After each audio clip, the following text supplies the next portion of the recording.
अल्लाह ताला के फ़ज़ल व एहसान के साथ और उसके ख़ास फ़ज़ल के साथ हमने अपनी ज़िंदगी में रमज़ानुल मुबारक के महीने को पाया। वो रमज़ान के जिसमें मोमिन का हर अमल साले इबादत बन जाता है, इसलिए कि मोमिन अगर सोए तो वो ये सोच कर सोता है कि उठकर मैंने सारी करनी है, तो उसका सोना भी इबादत। और जब वो सारी कर लेता है तो फिर वो सोचता है मैंने नमाज के लिए घर से निकलना है, तो वो भी इबादत। और जब वो नमाज पढ़कर वापस आता है तो वो अपने काम काज के लिए निकलना चाहता है, अगरचे वो कहीं नौकरी करता हो, मजदूरी करता हो, कारोबार करता हो, किसी भी काम के लिए, किसी भी रिज़्क़ कमाने की नीयत से घर से निकलता है, तो वो नीयत ये होती है कि शाम को लाकर अपने बच्चों को अफ्तारी करवानी है, तो उसका घर से निकलना भी इबादत। उसके हर काम में जल्दी या ताख़ीर करना ये भी इबादत। तो रमज़ान वो महीना है जिसके अंदर अल्लाह ताला ने मोमिन के हर अमल साले को इबादत बना दिया है। और अल्लाह के फ़ज़ल से हमने रमज़ान को पाया। और मेरे आका व मौला सल्लल्लाहु अलैहि वसल्लम ने फरमाया कि रोज़ेदार के लिए दो खुशियाँ हैं, एक तब कि जब वो रोज़ा इफ्तार करता है, और दूसरी तब कि जब वो अल्लाह ताला से मुलाकात करेगा।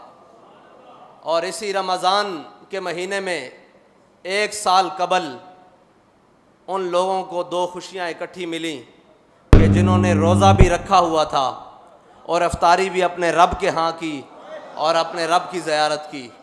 तो जिनके लिए दो खुशियाँ अल्लाह ताला ने इकट्ठी की, और वह अपने ज़ख्मों पे हाथ रखे हुए अपने बहते हुए खून से जब रब की बारगाह में हाज़िर हुए होंगे, तो रब की रहमत ने भी जोश मारा होगा और रब के जलाल ने भी जोश मारा होगा कि कोई बात नहीं मेरे बंदो, तुम इस हाल में अपने नबी की इज़्ज़त पर पहरा देते मेरी बारगाह में आ गए हो, तो मैं बड़ा जलाल वाला हूँ, मैं ये सिला रखूँगा नहीं अपने पास, दुनिया में भी दूंगा जो तुम्हारे ख़िलाफ़ खड़े रहे, और आखिरत में उनका अंजाम तो वल्लाहु अज़ीज़ुन ज़ुंतिक़ाम होगा।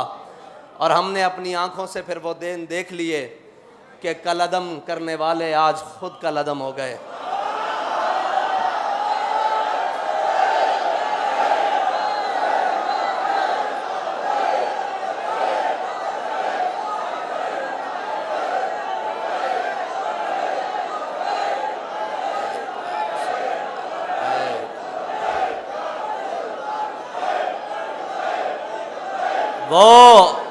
वो इक़्तिदार जिसकी खातिर वो पाक खून बहाया गया, और वो इक़्तिदार जिसकी खातिर उलमा, सादात, हुफ़ाज़, कुर्रा, अवाम, मोमिनीन, मुस्लिमीन के घरों पर सीढ़ियाँ लगाकर चार दीवारी चादर की पामाली की गई। लेकिन आज देखो कि कहीं छुपने के लिए जगह मौजूद है। जिस इक़्तिदार की खातिर तुमने ये सब कुछ किया था, वो इक़्तिदार तुम्हारे गले पड़ रहा है और तुम उतार रहे हो। हाय उस ज़ूद पशेमा का पशेमा होना। ये रमज़ान का महीना है, हम इंतकाम की बात नहीं करते, लेकिन अल्लाह ने जो कुरान में लफ्ज़ इस्तेमाल किया है ना, वो इंतकाम का है। मसला ये है, हम इंतकाम की बात नहीं करते। हम कहते हैं कि कोई बात नहीं, ये जो कुछ हम पर हुआ ये हुजूर के नाम पर हुआ, लेकिन रब कुरान में इंतकाम का लफ्ज़ इस्तेमाल कर रहा है। हम तर्जमा तो करते हैं कि अल्लाह की खुफिया तदबीरें, और इधर भी रब ने फरमाया वल्लाहु अज़ीज़ुन ज़ुंतिक़ाम, अल्लाह बेहतरीन इंतकाम लेने वाला है। साबित कदमी बेहतरीन इंतकाम है, और हुजूर के दीन पर खड़े हो जाना ये बेहतरीन इंतकाम है।